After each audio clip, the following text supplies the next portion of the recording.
दोस्तों, रामचरितमानस में एक प्रसंग है जब सीता जी को भयभीत देखकर श्री रघुनाथ जी ने लक्ष्मण जी को इशारा देकर कहा।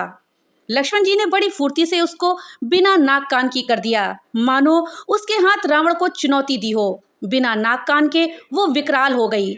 उसके शरीर से रक्त इस प्रकार बहने लगा मानो काले पर्वत से गेरू की धारा बह रही हो। वो विलाप करती हुई खरदूषण के पास गई और बोली, हे भाई, तुम्हारे पौरुष को धिक्कार है, तुम्हारे बल को धिक्कार है। उन्होंने पूछा। तब शूर्पणखा ने सब कुछ समझाकर कहा। सब सुनकर राक्षसों ने सेना तैयार करी। राक्षस समूह झुंड के झुंड दौड़े मानो पंखधारी काजल के पर्वतों का झुंड हो। वो अनेकों प्रकार की सवारियों पर चढ़े हुए तथा अनेकों आकार के थे। वे अपार थे और अनेकों प्रकार के असंख्य भयानक हथियार धारण किए हुए थे। उन्होंने नाक कान कटी हुई अमंगल रूपिणी शूर्पणखा को आगे कर दिया। अनगिनत भयंकर अशकुन हो रहे थे, परंतु मृत्यु के वश होने के कारण वे सब के सब उनको कुछ गिनते ही नहीं। गरज रहे थे, ललकार रहे थे और आकाश में उड़ रहे थे। सेना देखकर योद्धा लोग बहुत ही हर्षित होते हैं। कोई कहता है, दोनों भाइयों को जीता ही पकड़ लो, मार डालो और स्त्री को छीन लो। आकाश मंडल धूल से भर गया। तब श्री राम जी ने लक्ष्मण जी को बुलाकर उनसे कहा, राक्षसों की भयानक सेना आ गई है। जानकी जी को लेकर तुम पर्वत की कंदरा में चले जाओ, सावधान रहना। प्रभु श्री राम जी के वचन सुनकर लक्ष्मण जी हाथ में धनुष बांध लिए श्री सीता जी सहित चले गए। शत्रुओं की सेना समीप चली आई। ये देखकर श्री राम जी ने हंसकर कठिन धनुष को चढ़ा लिया। कठिन धनुष चढ़ाकर सिर पर जटा का जूड़ा बांधते हुए प्रभु कैसे शोभित हो रहे हैं, जैसे मरकतमणि के पर्वत पर करोड़ों बिजलियों से दो सांप लड़ रहे हों। कमर में तरकस कसकर, विशाल भुजाओं में धनुष लेकर और बाण सुधार कर प्रभु श्री रामचंद्र जी राक्षसों की ओर देख रहे हैं। मानो मतवाले हाथियों के समूह को देखकर सिंह उनकी ओर ताक रहा हो। पकड़ो पकड़ो पुकारते हुए राक्षस बाग छोड़कर दौड़े हुए आए और उन्होंने श्री राम जी को चारों ओर से घेर लिया। जैसे बाल सूर्य को अकेला देखकर मंदेह नामक दैत्य घेर लेते हैं। प्रभु श्री राम जी को देखकर राक्षसों की सेना थकित रह गई। वे उन पर बाण नहीं छोड़ सके। मंत्री को बुलाकर खरदूषण ने कहा, ये राजकुमार कोई मनुष्यों का भूषण है। जितने भी नाग, असुर, देवता, मनुष्य और मुनि हैं, उनमें से हमने ना जाने कितने ही देखे, कितने जीते और मार डाले। पर हे सब भाइयों, सुनो, हमने जन्म भर में ऐसी सुंदरता कहीं नहीं देखी। यद्यपि इन्होंने हमारी बहन को कुरूप कर दिया, तथापि ये अनुपम पुरुष वध करने योग्य नहीं है। छिपाई हुई अपनी स्त्री हमें तुरंत दे दो और दोनों भाइयों जीते जी घर लौट जाओ। मेरा यह कथन तुम लोग उसे सुनाओ और उसका वचन सुनकर शीघ्र आओ। दूतों ने जाकर यह संदेश श्री रामचंद्र जी से कहा।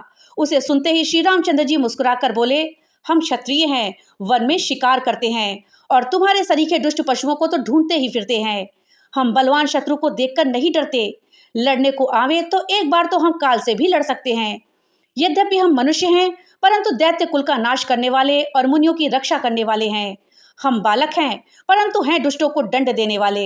यदि बल ना हो तो घर लौट जाओ। संग्राम में पीठ दिखाने वाले किसी को मैं नहीं मारता। रण में चढ़ आकर कपट चतुराई करना और शत्रु पर कृपा करना, दया दिखाना तो बड़ी भारी कायरता है। दूतों ने लौटकर तुरंत सब बातें कही, जिसे सुनकर खरदूषण का हृदय अत्यंत ही जल उठा। तब उन्होंने कहा, पकड़ लो, कैद कर लो। ये सुनकर भयानक राक्षस बाण, धनुष, तोमर, शक्ति, शूल, कृपाण, परिघ और फरसा धारण किए हुए दौड़ पड़े। प्रभु श्री रामचंद्र जी ने पहले धनुष का बड़ा कठोर, घोर और भयानक टंकार किया, जिसे सुनकर राक्षस बहरे और व्याकुल हो गए। उस समय उन्हें कुछ भी होश ना रहा। फिर वे शत्रु को बलवान जानकर सावधान होकर दौड़ पड़े और श्री रामचंद्र जी के ऊपर बहुत प्रकार के अस्त्र शस्त्र बरसाने लगे। श्री रघुवीर जी ने उनके हथियारों को तिल के समान टुकड़े टुकड़े करके काट दिया। फिर धनुष को कान तक तान कर अपने तीर छोड़े। तब भयानक बाण ऐसे चले मानो फुफकारते हुए बहुत से सर्प जा रहे हों।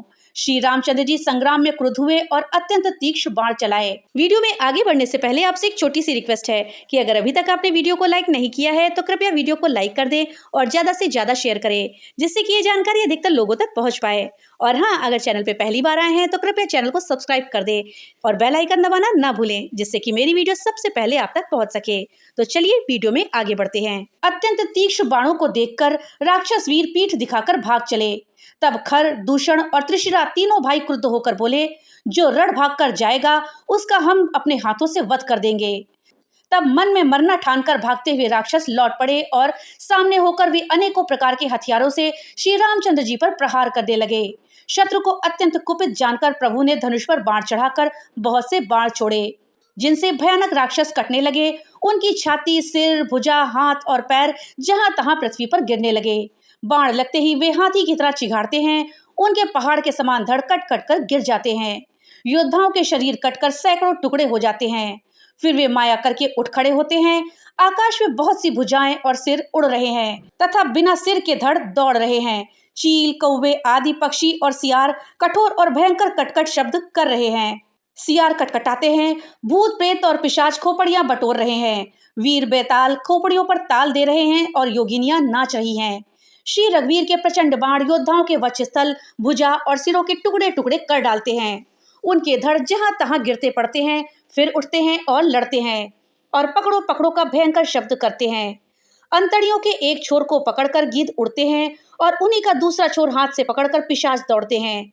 ऐसा मालूम होता है मानो संग्राम रूपी नगर के निवासी बहुत से बालक पतंग उड़ा रहे हों। अनेकों योद्धा मारे और पछाड़े गए। बहुत से जिनके हृदय विदीर्ण हो गए पड़े कराह रहे हैं। अपनी सेना को व्याकुल देखकर त्रिशरा और खरदूषण आदि योद्धा श्री राम जी की ओर मुड़े। अनगिनत राक्षस क्रोध करके बाण, शक्ति, तोमर, फरसा, शूल और कृपाण एक ही बार में श्री रघुवीर पर छोड़ने लगे। प्रभु ने पल भर में शत्रुओं के बाणों को काटकर ललकार कर उन पर अपने बाण छोड़े। सब राक्षस सेनापतियों के हृदय में 10-10 बाण मारे। योद्धा पृथ्वी पर गिर पड़ते हैं, फिर उठकर भिड़ते हैं, मरते नहीं। बहुत प्रकार की अतिशय माया रचते हैं। देवता ये देखकर डर जाते हैं कि प्रेत 14,000 हैं और अयोध्यानाथ श्री राम जी अकेले हैं। देवता और मुनियों को भयभीत देखकर माया के स्वामी प्रभु ने एक बड़ा कौतुक किया, जिससे शत्रुओं की सेना एक दूसरे को राम रूप देखने लगी और आपस में ही युद्ध करके लड़ मरी। सब यही राम है, इसे मारो। इस प्रकार राम राम कहकर शरीर छोड़ते हैं और निर्वाण मोक्ष पद पाते हैं। कृपा निधान श्री राम जी ने यह उपाय करके क्षण भर में शत्रुओं को मार डाला। देवता हर्षित हो गए और फूल बरसाने लगे। आकाश में नगाड़े बज रहे हैं। फिर वे सब स्तुति करके अनेकों विमानों पर सुशोभित हुए चले गए। जब श्री रघुनाथ जी ने युद्ध में शत्रुओं को जीत लिया तथा देवता, मनुष्य और मुनि सबके भय नष्ट हो गए, तब लक्ष्मण जी सीता जी को लेकर आए। चरणों में पड़ते हुए उनको प्रभु ने प्रसन्नता पूर्वक उठाकर हृदय से लगा लिया। सीता जी श्री राम जी के श्याम और कोमल शरीर को परम प्रेम के साथ देख रही हैं, नेत्र अघाते नहीं हैं। इस प्रकार पंचवटी में श्री रघुनाथ जी देवताओं और मुनियों को सुख देने वाले चरित्र करने लगे। खरदूषण का विध्वंस देखकर शूर्पणखा ने जाकर रावण को भड़काया। वो बड़ा क्रोध करके वचन बोली, तूने देश और खजाने की सुधि भी भुला दी। शराब पी लेता है और दिन रात पड़ा सोता रहता है। तुझे खबर नहीं है कि तेरा शत्रु तेरे सिर पर खड़ा है। नीति के बिना राज्य और धर्म के बिना धन प्राप्त करने से, भगवान को समर्पण किए बिना उत्तम कर्म करने से और विवेक उत्पन्न किए बिना विद्या पढ़ने से परिणाम में श्रम ही हाथ लगता है। विषयों के संग से सन्यासी, बुरी सलाह से राजा, मान से ज्ञान, मदिरा पान से लज्जा, नम्रता के बिना प्रीति और मद अहंकार से गुणवान शीघ्र ही नष्ट हो जाते हैं। इस प्रकार नीति मैंने सुनी है। शत्रु, रोग, अग्नि, पाप, स्वामी और सर्प को छोटा करके नहीं समझना चाहिए। ऐसा कहकर शूर्पणखा अनेक प्रकार से विलाप करके रोने लगी। रावण की सभा के बीच वो व्याकुल होकर पड़ी हुई बहुत प्रकार से रो रो कर कह रही है कि अरे दशग्रीव, तेरे जीते जी क्या मेरी ऐसी दशा होनी चाहिए। शूर्पणखा के वचन सुनते ही सभासद अकुला उठे।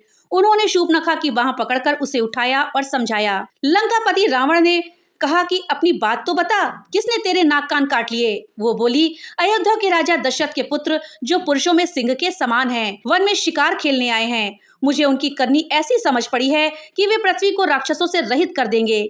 जिनकी भुजाओं का बल पाकर हे दशमुख, मुनि लोग वन में निर्भय होकर विचरने लगे हैं।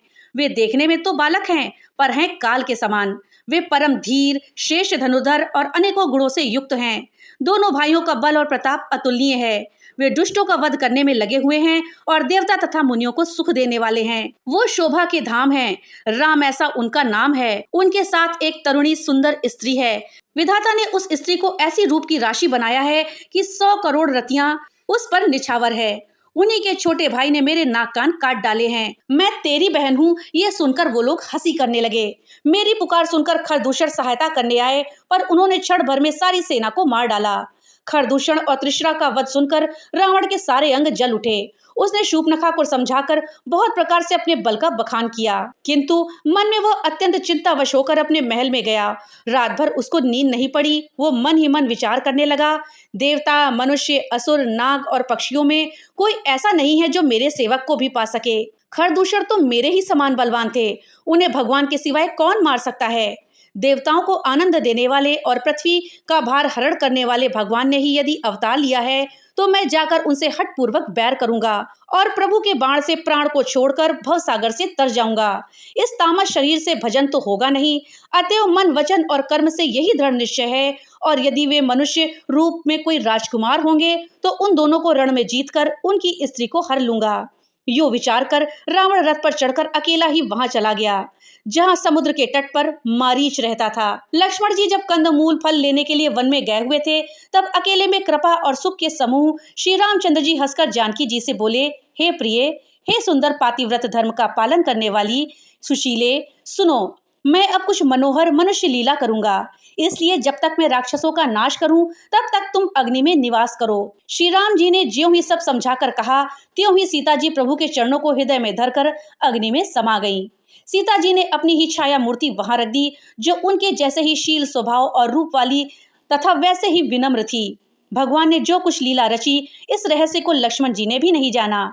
स्वार्थ परायण और नीच रावण वहां गया जहां मारीच था और उसको सिर नवाया। नीच का झुकना भी अत्यंत दुखदायी होता है, जैसे अंकुश, धनुष, सांप और बिल्ली का झुकना। हे भवानी, दुष्ट की मीठी वाणी भी उसी प्रकार भय देने वाली होती है जैसे बिना ऋतु के फूल। तब मारीच ने उसकी पूजा करके आदर पूर्वक बात पूछी, हे तात, आपका मन किस कारण इतना अधिक व्यग्र है और आप अकेले आए हैं? भाग्यहीन रावण ने सारी कथा अभिमान सहित उसके सामने कही और फिर कहा, तुम छल करने वाले कपट मृग बनो, जिस उपाय से मैं उस राजवधू को हर लाऊं। तब मारीच ने कहा, हे दशशीष, सुनिए, वो मनुष्य रूप में चराचर के ईश्वर हैं। हे तात, उनसे वैर ना कीजिए, उन्हीं के मारने से मरना और उनके जिलाने से जीना होता है।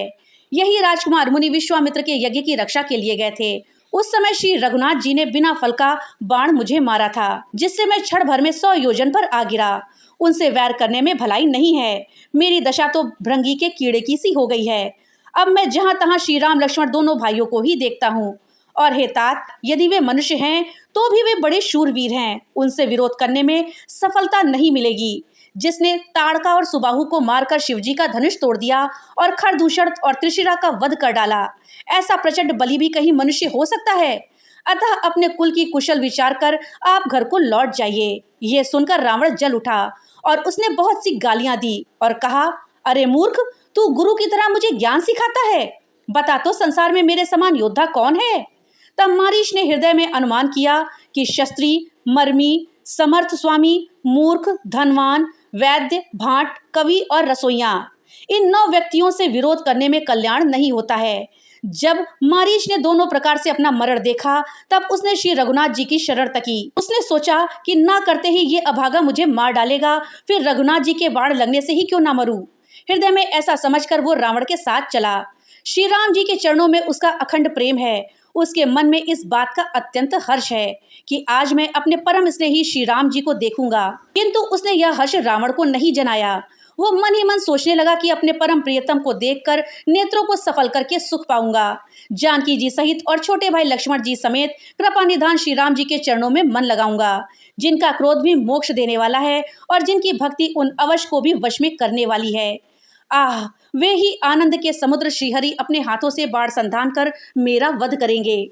धनुष बाण लिए मेरे पीछे पीछे पृथ्वी पर दौड़ते हुए प्रभु को मैं फिर देखूंगा। मेरे समान धन्य दूसरा कोई नहीं है। जब रावण उस वन के निकट पहुंचा तब मारीच कपट मृग बन गया। वो अत्यंत ही विचित्र था, कुछ वर्णन नहीं किया जा सकता। सोने का शरीर मड़ियों से जड़कर बनाया था। सीता जी ने उस परम सुंदर हिरण को देखा जिसके अंग अंग की छटा अत्यंत मनोहर थी। वो कहने लगी, हे देव, हे कृपालु रघुवीर, सुनिए, इस मृग की चाल बहुत ही प्रिय है। जानकी जी ने कहा, हे सत्य प्रतिज्ञ प्रभु, इसको मारकर इसका चमड़ा ला दीजिए। तब श्री रघुनाथ जी मारीच के कपट मृग बनने का सब कारण जानते हुए भी देवताओं का कार्य बनाने के लिए हर्षित होकर उठ बैठे। हिरण को देखकर श्री राम जी ने कमर में फेटा बांधा और हाथ में धनुष लेकर उस पर सुंदर बाण चढ़ाया। फिर प्रभु ने लक्ष्मण जी को समझाकर कहा, हे भाई, वन में बहुत से राक्षस फिरते हैं, तुम बुद्धि और विवेक के द्वारा बल और समय को विचार करके सीता की रखवाली करना। प्रभु को देखकर मृग भाग चला। श्री रामचंद्र जी भी धनुष चढ़ाकर उसके पीछे पीछे दौड़े। वेद जिनके विषय में नेति नेति कहकर रह जाते हैं और शिव जी भी जिन्हें ध्यान में नहीं पाते, वे ही श्री राम जी माया से बने हुए मृग के पीछे पीछे दौड़ रहे हैं। वो कभी निकट आ जाता है और कभी दूर भाग जाता है, कभी तो प्रकट होता है और कभी छिप जाता है। इस प्रकार प्रकट होता और छिपता हुआ बहुतेरे छल करता हुआ वो प्रभु को दूर ले गया। तब श्री रामचंद्र जी ने तक कर निशाना साध कर कठोर बाण मारा, जिसके लगते ही वो घोर शब्द करके पृथ्वी पर गिर पड़ा। पहले लक्ष्मण जी का नाम लेकर उसने पीछे मन में श्री राम जी का स्मरण किया। प्राण त्याग करते समय उसने अपना शरीर प्रकट किया और प्रेम सहित श्री राम जी का स्मरण किया। सुजान श्री रामचंद्र जी ने उसके हृदय के प्रेम को पहचान कर उसे वो गति दी जो मुनियों को भी दुर्लभ है। देवता बहुत से फूल बरसा रहे हैं और प्रभु के गुणों की गाथाएं गा रहे हैं कि रघुनाथ जी ऐसे दीन बंधु हैं कि उन्होंने असुर को भी अपना परम पद दे दिया। दुष्ट मारीच को मारकर श्री रघुवीर जी तुरंत लौट पड़े। हाथ में धनुष और कमर में तरकस शोभा दे रहा है। इधर जब सीता जी ने दुख भरी वाणी मरते समय मारीच की लक्ष्मण की आवाज सुनी तो वो बहुत ही भयभीत होकर लक्ष्मण जी से कहने लगी, तुम शीघ्र जाओ, तुम्हारे भाई संकट पे हैं। लक्ष्मण जी ने हंसकर कहा, हे माता सुनो, जिनके भुकुटी विलास यानी भव के इशारे मात्र से सारी सृष्टि का लय प्रलय हो जाता है, वे श्री राम जी क्या कभी स्वप्नों में भी संकट में पड़ सकते हैं। इस पर जब सीता जी कुछ मर्म वचन यानी कि हृदय चुभाने वाले वचन कहने लगी, तब भगवान की प्रेरणा से लक्ष्मण जी का मन भी चंचल हो उठा। वे श्री सीता जी को वन और दिशाओं के देवताओं को सौंप कर वहां चले जहां रावण रूपी चंद्रमा लिए राहु रूप श्री राम जी थे। तो दोस्तों, ये था रामचरितमानस का एक सुंदर प्रसंग, जिसमें एक दूसरे को राम समझकर आपस में ही मर मिटे थे खर दूसर की सेना। दोस्तों, ये प्रसंग आपको कैसा लगा हमें कमेंट बॉक्स में लिख करके जरूर बताइएगा। तो मिलते हैं अगली नई वीडियो के साथ, तब तक के लिए राधे राधे।